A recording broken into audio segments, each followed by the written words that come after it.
Good morning, Britain. The Foreign Secretary Liz Truss joins the race for number 10. She pledges to cut taxes from day one, putting her in direct opposition to the current favourite, Rishi Sunak.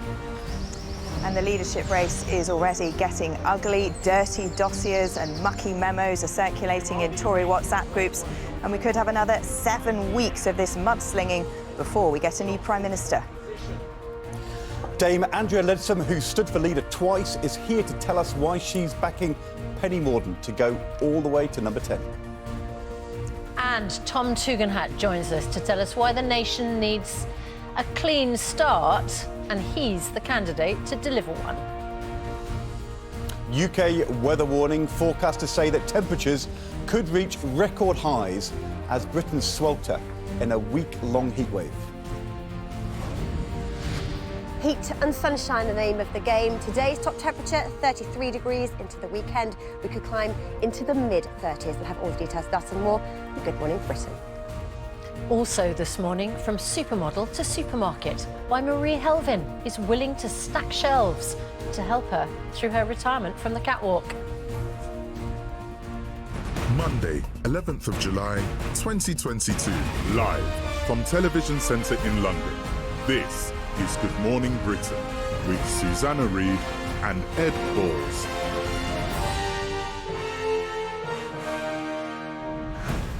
Good morning. It's just gone 6 o'clock. Welcome to the programme. Well, you know what? I think I'm a bit confused now about who's standing for the leadership, because I thought Liz Truss was already in the running for leader. But, of course, she's only in the last few hours said that she's going to stand to be the Prime Minister, to replace the Prime Minister, and she will cut tax from day one. Somebody else who I thought was in the running, Priti Patel, the Home Secretary, is not currently in the running for leader. Although perhaps she might declare in the next few hours, even while we're on this morning, she might decide that she's going to join the race for leader. Well, Liz Truss has kind of looked like she's been in the running for quite a few months. What do you mean, Ed? Even when there was no vacancy, she's been on Instagram, travelling around, doing lots of photo opportunities with a sort of Margaret Thatcher kind of, the hats and the tanks. In politics, there's always a leadership election going on, even if it's not yet been declared. Oh, I see. Because they're always jostling and positioning. Well, of course, because, the leader could fall under a bus this morning. Yep. So in normal times, it could all, if you think about Labour, in the last few weeks, when there was the question about whether the Durham police would fine Keir Starmer, he had said he would resign if that happened. As a consequence of that, of course, people are thinking in the weeks before, well, if that was to happen, would I be a candidate? And so it affects the way people behave, what they say. Liz Truss has been in a leadership election, well, possibly for decades, but certainly for quite a few weeks. So we're going to talk about that and to one of the candidates, Tom Tugendhat, this morning. He has not had any ministerial experience, but he is the chair of the Foreign Affairs Select Committee. Yeah, and he's also got a very, very long war record. He served in Iraq, in Afghanistan. He also worked within the military at a very senior level in Whitehall. So he's got a lot of experience, but what he's not got is experience of being a cabinet minister. It was an interesting thing that he said yesterday that being Prime Minister, he said, is not a managerial job, it's a leadership job.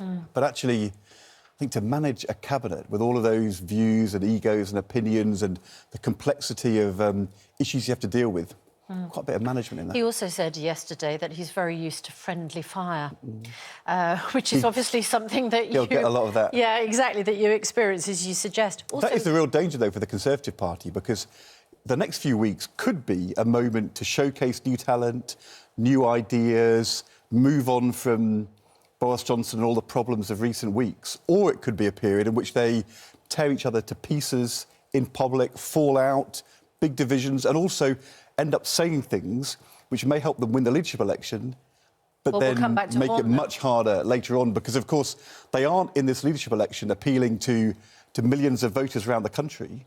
They're appealing to 200,000 or so Conservative members who will, have an average age which is considerably above the average age of the population, I mean, considerably above, and a particular point of view. And it's a real dilemma in politics. Are you talking to your members, or are you talking to the country?